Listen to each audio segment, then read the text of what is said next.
اللهم أنت ربي لا إله إلا أنت خلقتني وأنا عبدك وأنا على عهدك ووعدك ما استطعت أعوذ بك من شر ما صنعت أبوء لك بذنبي فاغفر لي فإنه لا يغفر الذنوب إلا أنت আল্লাহর গোলাম বান্দা অথবা বান্দি ওই সাইয়্যিদুল ইস্তিগফার দিনের শুরুতে ফজরের পরে একবার তিলাওয়াত করতে পারেন, ওই দিন যদি ওনার মালাকুল মউত নসিব হয়ে যায়, মৃত্যু নসিব হয়ে যায়, ওই একবার তিলাওয়াতের কারণে ওই ব্যক্তির মৃত্যুখানা আমার আল্লাহ জান্নাতি মৃত্যু হয়ে দেবেন। সুবহানাল্লাহ, জান্নাতি মৃত্যু হবে।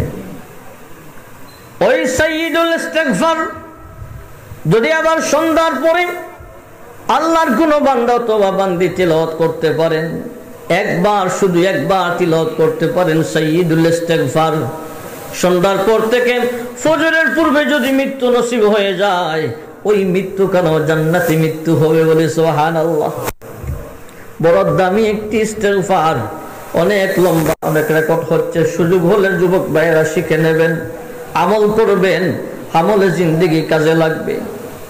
ইস্তিগফার হলো আল্লাহুম্মা আনতা রাব্বি লা ইলাহা ইল্লা আনতা খালাকতানি ওয়া আনা আবদুকা ওয়া আনা আলা আহদিক ওয়া ওয়া'দিকা মাসতাতা'তু আউযু বিকা মিন শাররি মা সানা'তু আবু'ু লাকা বিযামবি ফাগফির লি ফাইন্নাহু লা ইয়াগফিরুয যুনুবা ইল্লা আনতা।